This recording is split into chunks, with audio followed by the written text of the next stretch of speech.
Welcome back. There is nothing better than a Sunday morning breakfast of pancakes coated in maple syrup from a local sugar house. There are dozens of sugar houses in our state, from Old Lyme to Stamford, Woodstock to Harwinton. And speaking of Harwinton, it's home to Maplewood Farm. Spencer Luthy is president of the Maple Syrup Producers Association of Connecticut and owner of Maplewood Farm, and he's nice enough to join us this morning. It's a little loud in the sugar house, but we can hear you, Spencer. Thanks so much for being with us here on CT25. Thanks for having me, Eric. So a lot of people know that this is a thing. We see the tubing connecting trees as we drive around parts of Connecticut. But this is a short season, and if you're a maple sugarer, you really have to take advantage of it, right? Yeah, Eric, time's of the essence during this time of year for us. We have to make sure we're on top of our game, you know. And it's very weather dependent. So what is it that you're looking for that you say, aha, this is the time, we got to go? Prime conditions are 40-degree days and 20-degree nights we're looking for. We want to make sure that, you know, the sap's thawing out during the day and running, and we're getting those good runs. And because of this short season, you have a big event coming up next weekend, and we're going to talk about that in just a moment. But just explain to people that, you know, there's a lot of preparation that goes into this. It's not just, okay, it's 40 and 20, you know, drill a hole in a tree and let's go. Take us a little bit through the process. Maybe you can show us some of that equipment behind you that's whirring away there. Absolutely, Eric. You know, there's a lot of work that goes on behind the scenes that people don't know about. Just the start of the season, you know, we got to clean our evaporator, we got to clean tanks, we got to get tubing ready in the woods. You know, Mother Nature, she's a bear on us come the season, and with trees and wind damage to all our tubing and stuff. So a lot of hours are spent in the woods working and getting all that prep for the season. You know, and then come the season, we got guys out there tapping the trees and all that. Once those trees are tapped, we start hauling that sap home once Mother Nature gives us those 40-degree days. Once we get the sap home, I run it through a reverse osmosis machine, which is behind me, behind that door. It's a little tight to see because we're in a little tight quarters, but once it runs through that reverse osmosis, everything goes up to a head tank out back, and it flows down into what I call the evaporator.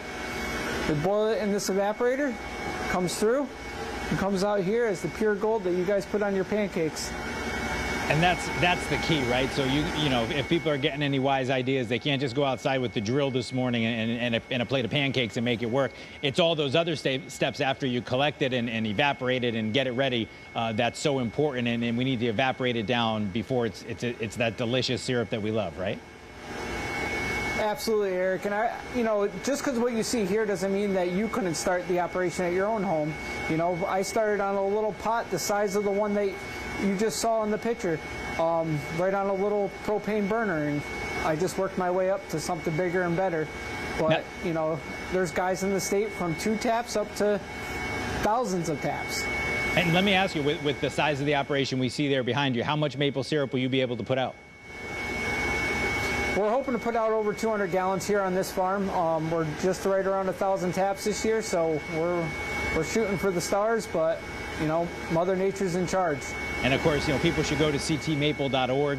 They can get all sorts of information. I was checking it out earlier today. All sorts of great information if you're thinking about doing this. But one thing that I didn't know, and I guess shame on me being a Connecticut guy and a New England guy, is about the grading of the syrup, and that there's really some differences in the syrup that you get. Just real quick for people, when you look at that syrup, it's all different types of grades, right?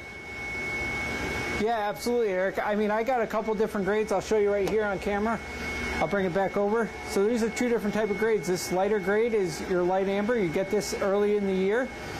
And this is as it gets later in the year. This is your regular amber. And then we get down to, you know, your dark amber.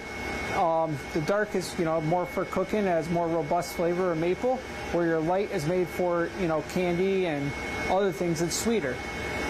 Now, you talked about the perfect weather for when you can, you know, get the sap and start boiling it, but does what happened earlier in the year in Mother Nature, does that all play into it? Are there good syrup years and bad syrup years, or tastier or less tasty? How do you kind of evaluate what's happening when you're actually collecting the sap and making the syrup? You know, Eric, that's a tough question for me to answer. This is a really weird year for us. You know, we had a drought in the fall.